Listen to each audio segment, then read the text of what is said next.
Ito na mga bro, yung mga pyesa ng Kawasaki na 180. So nilinisan natin yung kanyang piston. Ayan, parang bago lang, di ba? Nilinisan natin yung cylinder block. Yun, oh, parang bago, di ba?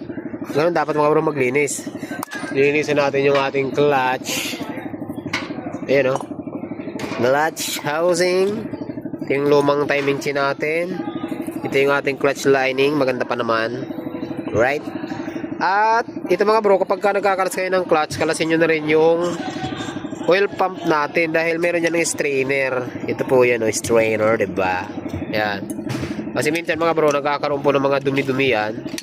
Ngayon, kapag ka madumi ito, possible na mahina ang pump ng oil papunta sa head.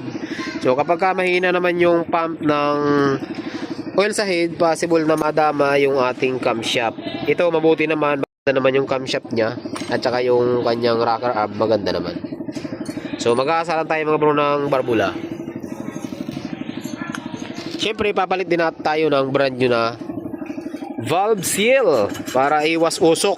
Kapag ka nag-repress kayo, automatic palitan nyo na ng valve seal mga bro. Kasi minsan ito yung malit na pyesa, pero kapag ka yung barbula nyo ay maluwag na dito, ang tendency nyan mag-uusok po talaga yan.